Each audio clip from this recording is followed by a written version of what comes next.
Good morning, everyone. This is Julie McDonald with Microcom Technologies, and I'd like to thank all of you for attending today's webinar with Fanvil. Our host today is Tom, a very good friend. He's the sales here in North America, presenting today. If anyone has any questions, please submit them in the question box, and Tommy will answer them at the end of today's presentation. Tommy, thank you so much for being with Microcom again. We're very happy to have you, and we're looking forward to seeing what you have to share with us. So please go ahead and take it on over. Thank you for the introduction, Julie. What I want to do today is really share a very brief, but I think it's going to be a very valuable tool for many of the resellers and integrators that are out there in the field today. As you know, Fanvil is a major manufacturer of IP endpoints, which means that for a lot of people who deploy electronics or recommend electronic solutions, I want to present today a solution that has really caught a lot of steam within Fanvil, and it's our two-wire solution. And when I speak about two-wire solution, I get a lot of questions. Many people who are seasoned veterans, I'm going to ask for a little bit of patience on your side.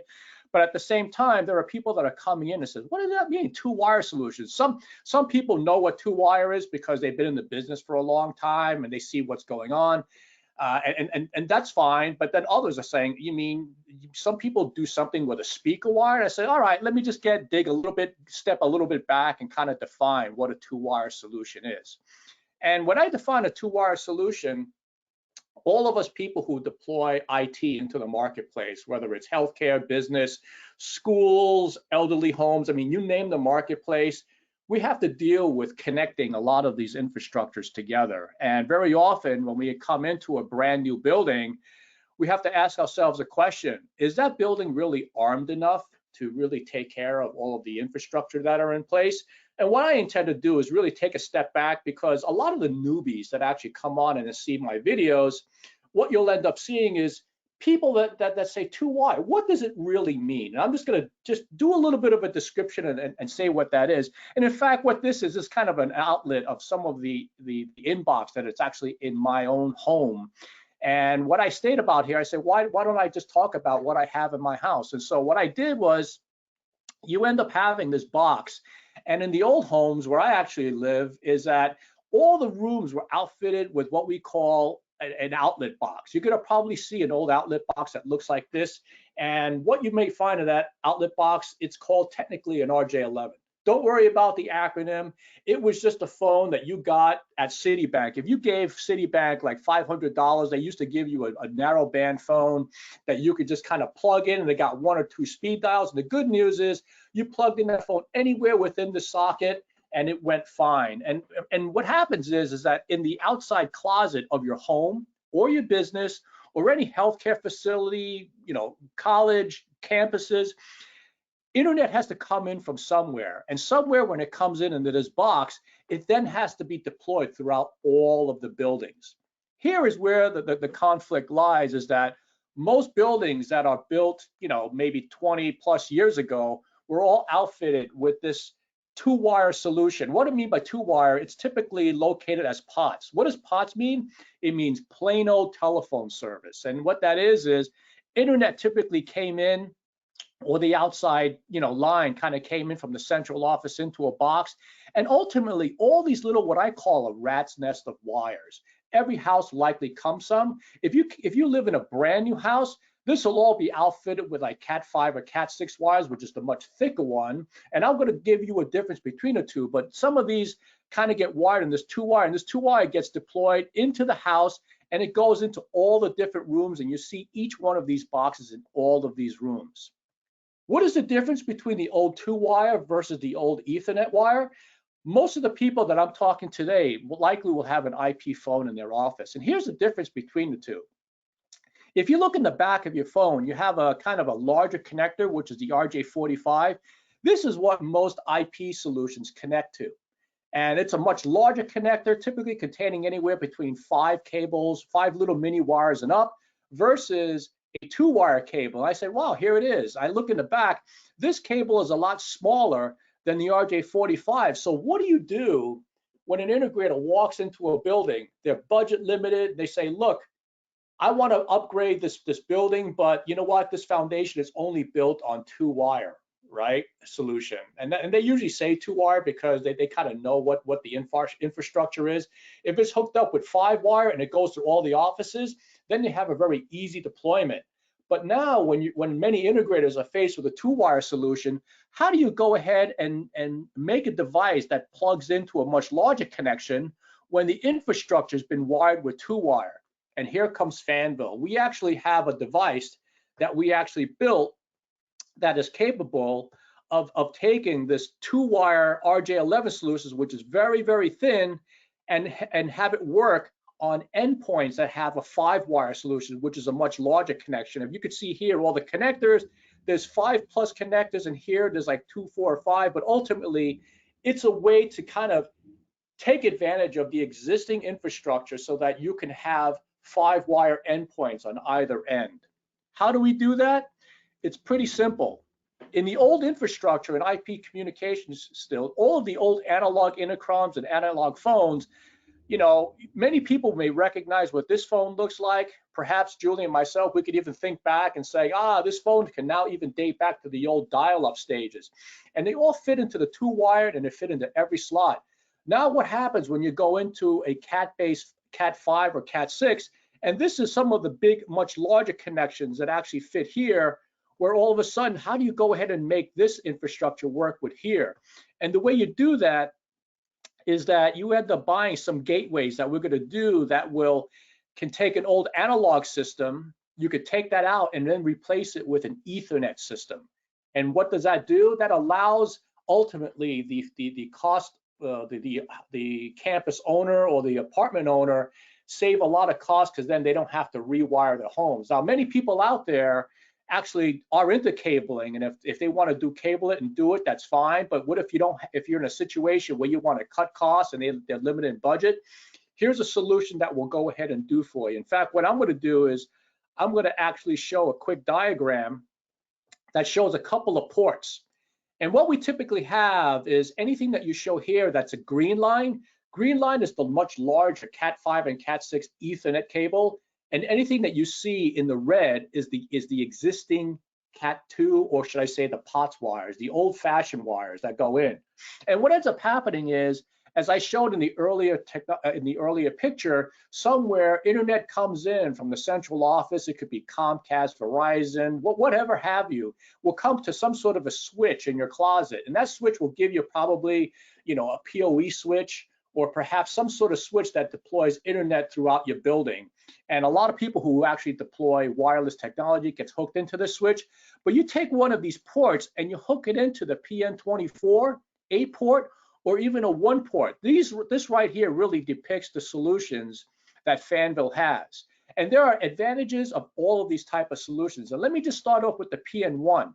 And what the PN1 does, you could actually plug a port out of this network switch into a PN1. When you buy a PN1 from Fanvil, it actually comes with a pair, which means that one box will fit right by the internet switch and you plug it in. And what this does is that this connects that large wire, or the green wire, enables it to cross into 2-wire into another 2-wire port on the other side. And both of these ports are identical, so that on the other side you have a 5-wire solution, and at the end of the wire where it connects to, it converts the 2-wire back into Ethernet so that you can hook in an access control point.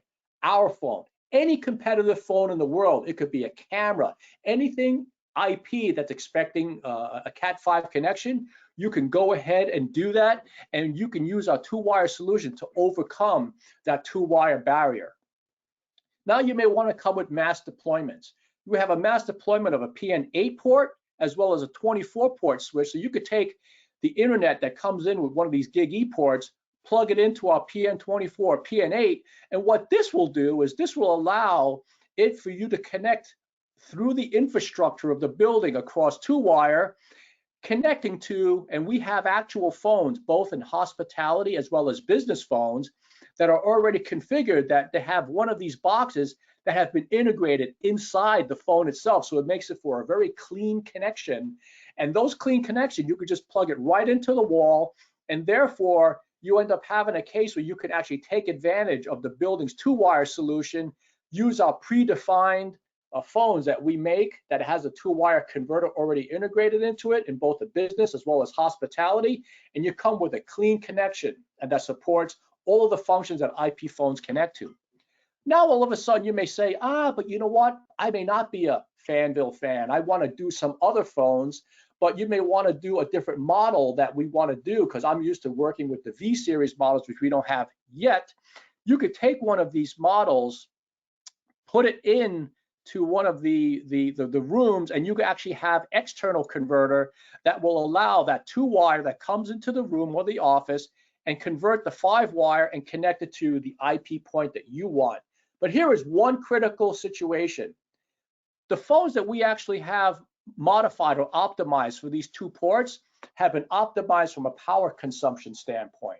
So that when we say PN24 or PN8, that means you could plug in 24 of these ports, or PN8, you could plug in 8 of these things depending on what infrastructure requirement you need without any question across 900 feet of cable. No problem whatsoever. It also provides power over Ethernet over the analog wire so that it looks like just a clean wire. If you use somebody else's wire connection, here comes the drawback. Other phones or other models may consume more power than these optimized phones that we've already done. So what that means that if you decide to populate other IP devices outside of what's been predefined, it could be other brands, now all of a sudden it's going to consume more power than these switches can handle. Therefore, a PN24 might behave like a PN20 or a PN19, or you can operate as instead of a PN8, you may operate as a PN6. It depends on what device you decide to choose, but it is capable of going over. If you want to use all the ports, I highly suggest you use the defined Fanvil phones, or if you use some others, you're going to have to sort of experiment what the power consumption is on these boxes to see if it has enough to deploy that. Now, with that in mind, I'm going to go ahead and dig through some of the cost effectiveness of what this is going to be like. This is just another way, in the old-fashioned way that I showed in my home, where there was a SPC exchange where everything used to be done with AT&T throughout all of America, where everything was analog, from two-wire out to two-wire in. It got deployed in your house and everything was two-wire. You can go from legacy two-wire setup to an all Ethernet. All Ethernet is great if you have deep pockets or you're in one of the Fortune 500 companies. They have enough deep pockets to be able to say, yeah, I want to rewire all my company, and they convert everything from the internet all to Cat5. And now here is where you end up having two-wire solutions. And the two-wire solutions, there are really two workarounds. You have an ATA type, which means that I'll stay with my analog phones, but you're going to still have to attach an ATA converter either on the gateway or at the endpoint to say, you can go ahead and go use the two-wire and still do it, but you'll have a separate gateway, but you end up only having analog phones. What are the drawbacks of analog phones? The analog phones can only transmit voice, and you're not going to have call parking. You're not going to have all those conferencing features that are more predominant in the IP phone set. And this is something that our two-wire solution would be able to provide you in both the Fanvil as well as the other brand type of phones moving forward. I'm not going to go ahead and talk about this. This is for your future reference. I will give Julie of Microcom a copy of this, but this can kind of give you some of the added features of why you want to have an IP endpoint. Now let's kind of get into some of the actual gateways that we have in place. And let's start off with the PN1. This is kind of a close-up look behind it, where you actually have on one side a power supply or a PoE connection on Ethernet, which is the much bigger port. And on the other side of the box is a two-wire connection where you can connect this two-wire into that white box, where that two-wire will go through, and you have to find out where that two-wire terminates in the office or in whatever room, so that you can convert on the other side that two-wire back over to Ethernet.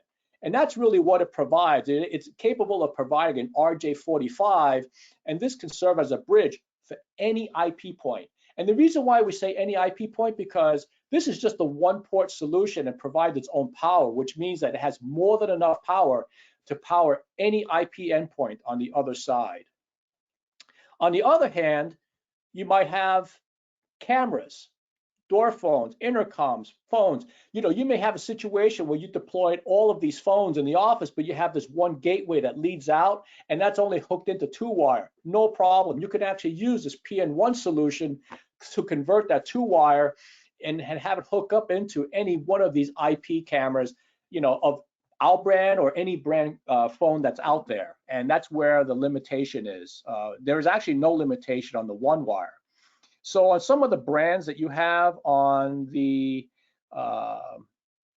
phones, here's a 2-wire phone that we have on business, where it actually comes with the base model phone. We aim for the base model because a lot of people that are budget conscious, they're not going to go for the high-end phones. And all of the back of these phones has an RJ11 connector, so that you could just plug it right into the wall. Again, it comes with a color screen. It can do a lot of 6-way audio conferencing. It can mount on walls. It really provides the optimal solution for our PN8 and PN21 network configuration guides, and you could plug it right in, and it'll just work right then and there as an endpoint. We have one for business, and we also have a duplicate one for hospitality phones. So we have hospitality, where you can go ahead and customize and put in the logo of the actual hotel phone and customize whatever stream. And again, similar to the business phone, on the back it has an RJ11, so you could just plug it right into the wall and have all of those features that you would want to on it, but in a case scenario where you actually have customization, because everybody who stayed in hotels, you can actually see the hotel logo, your room number, and customized keys where they can go ahead and do, and we'll be more than happy to work with you on that. On this phone, we typically have a minimum order requirement, so that we will do the faceplates for free if it's 50 units or more. Anything less, they might be a small NRE charge just to try to do a customized faceplate, but once it's done, then it's done, and you can order more as you see going forward. Now what I'll do is I want to talk about the gray area. The gray area really allows this machine to move well beyond Fanvil at this point in time and be able to go ahead and put whatever IP endpoint that you want. As I mentioned with the PN1, you could hook this with any IP, no questions asked. However, in your utility closet, you might have a PN1 or a PN24 that can be hooked there. Use these RJ11 jacks. So you have an RJ45 jack here with an RJ11 here. You can hook the RJ11s into the 2-wire converter that goes throughout the building, and you can use one of these connectors on the endpoint to hook in. And what I have to say here is that once you hook this thing in, you can go ahead and see what kind of power consumption you get. Now, I told you that IP endpoint might end up consuming its own power. You can offset that a little by actually applying a power supply to the endpoint. Okay, I didn't necessarily say that initially, but say for example, you wanted to power one of the other phones that we want to use on the set. So you can use this, put one of this on the other end of the closet, tape this under the desk, and you can use a power supply to provide most of the power on the phone, and you would have in essence a PoE provider here so that you can operate as a PoE. Will it give you 24 ports? I can't really specify that at this point in time, but it'll give you a lot more had you not used the PSU from the phone itself. So this is where the gray area is, because with Fanvil, we specify the things that we guarantee, and because we can't guarantee and know the power consumption of every single device, nor the length of wire of every application, it really, really varies. And this is the gray area, but it is a viable solution for many of the integrators that are out there that are seeking a 2-wire workaround. And here's where the really workaround is. And here's a solution in a case of a hotel or a hospitality solution, where in the server room, you have a network switch where you have the PN1 that could really have, external power. You could plug this in, and you can actually have on the other end any IP door phone, or you can have a PN1 connect to any IP camera accordingly, or you can end up putting in our gateway for any of the particular pieces. Now, one of the ideas that you have that's very simple, this is a slam dunk. Nobody wants to convert wires in an elevator, because once you take an elevator down, you really piss off a lot of people, because the guests don't like to wait for elevators when you take something down. So you could take, most elevators are hooked up with a 2-wire solution, and you could end up going to the network switch using the PN1 and using that, taking advantage of the 2 wires that are going into the elevator, and you could hook up an IP camera into the thing, or you could hook it to an intercom, a phone, or button, depending on whatever you want to use without taking down the elevator. You may want to just drill a hole and actually put this in the elevator if there's any room to put this device in. And that's one way that you can really save a lot of money, as well as save a lot of people's time in overcoming a 2-wire solution. That's kind of it of what I have. And some of the accessories that I have out there on some of the larger white boxes is that we don't necessarily sell this, but these cables are available if you use those boxes, because on the white cables that have the connections, you have an RJ21 that converts a mass connection all into 2-wire, and you could plug in these RJ11 jacks into the port itself, which makes the connection far easier than working on individual wires. With that in the case, I want to open up and turn the role back over to Julie and answer any particular questions that you might end up having. So Thank Julie, you very much, Tommy. thank you. Yes.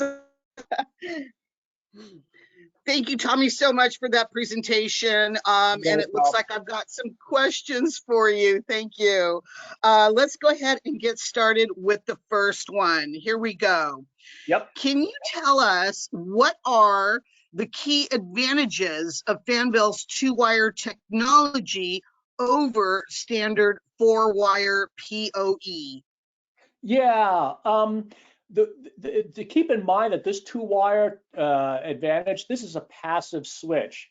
So there is no qualification required. If you put this in, it really makes a 4-wire PoE above and beyond. So take, for example, in a business case, many businesses love call parking, for example. You can't necessarily provide a call parking functionality with over ATAs, which only support voice. So all you need is voice, then you're basically set with almost any solution. But what this does is anything that you're used to, call parking, call conferencing, everything that uses IP in the past, like being able to support phones that do up to let me take advantage, that can do up to 6-party conferencing, being able to hook up into G722 codecs, taking advantage of wall mountable conferencing, call parking, all of these different IP-based features, or when you want to hook it into an IP camera, that's not something that you can do over an analog interface with 2 wires versus the multiple wires. And that's why moving into IP brings a lot of functionality into the end project, depending on what that project is. I hope that answers your question. Absolutely. Thank you, Tommy. Next question here for you. How does Fanvil ensure security in their 2-wire communication protocol? The 2-wire solution isn't necessarily meant to be secure. It is secure as the infrastructure that is already in place. Because it's a non-managed switch solution, what this is, it serves as a passive bridge that is capable of delivering Ethernet over the 2-wire solution into then having Ethernet on the other side. So if the company already had a secure Ethernet solution from the beginning, at least from the internet coming in, we could also have that security as well. SIP by definition has security already built into it, and which is a lot more secure than the 2-wire solution. I'll give you a perfect example. In the classic 2-wire solution, when you have in your house, I remember when you plugged in a POTS line in most companies, I could always listen in to my brothers and my parents' call every single time just by plugging in, just by lifting up the call.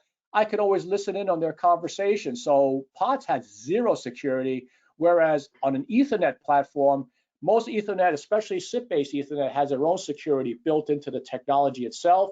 And what our 2-wire solution does, it really serves as a passive bridge that allows IP protocol to be delivered over a 2-wire system, ultimately saving the property owner a lot of money, as well as the integrator a lot of money, being able to deploy over existing solutions. Thank you so much, Tommy. Next question here for you. Does Fanvil see artificial intelligence replacing traditional PBX features in the future?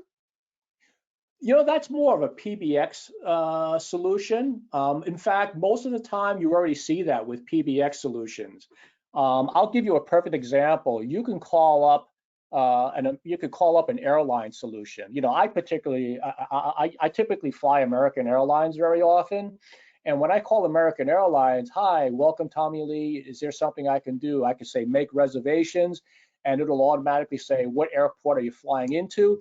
So by definition, that's something outside of what Fanvil makes, but I do know that AI is now sneaking into a lot of intelligence. Now, granted, they may use an IP phone to deliver the voice into the PBX, because we typically deliver hardware that touches the person, whether it's an intercom, a phone, or an access control. It's where the person touches and takes pictures, but ultimately the brains of it that exist within the PBX already have AI going into it already. And even especially if you have an iPhone, you can say, hey, SIRI, I don't want to say it and kick off my phone, but you can say that and say, what's the weather today? And it'll actually come back and offer you the weather. And that type of AI automatically is merging, as of today. Thank you so much, Tommy. Next question here for you. Mm-hmm. Okay, here we go. Will Fanvil introduce a new series of touchscreen IP phones? Absolutely.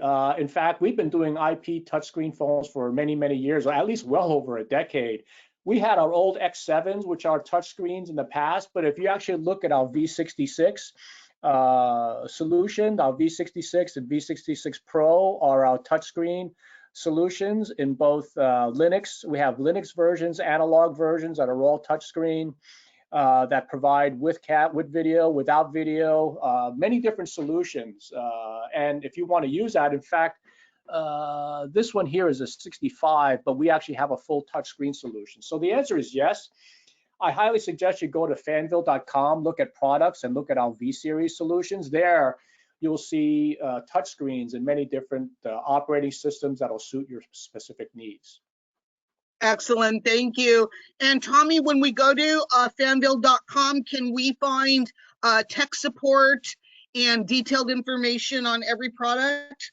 Yeah, actually, what I suggest is that Fanvil, at least for North America, we actually have people that are resident in the East Coast time frame. So I know that you and I are based on the West Coast, but we do have people on the East Coast time frame. So when we wake up on the Pacific Coast, they're already awake and answering questions. So the answer is yes. I can easily connect them to any particular person who has connections. And instead of going to support at fanvil.com, you could send it to myself. We have another gentleman called Hector Zarita who really helps us out on a technical basis, but they are live and we can actually provide that level of support from a factory perspective on our solutions. Excellent. Thank you so much, Tommy. Last question here for you. Can you give us a general overview about potential price changes as a result of possible U.S. tariffs? Sure, no problem. Tariffs has been on many people's minds, and there are lots of variables in doing that. Fanvil has not yet issued any particular advice in terms of price advancements because it really depends a lot upon distributor stock. Microcom being a distributor for Fanvil, very often we'll just use a distributor model. For example, you may have inventory that's been on your shelves for a few months that existed before all the tariffs have put in. So your cost of goods sold could be at a point where tariffs didn't apply, and then at that point in time, you could provide whatever value you put in, where your cost of goods is basically tariffless.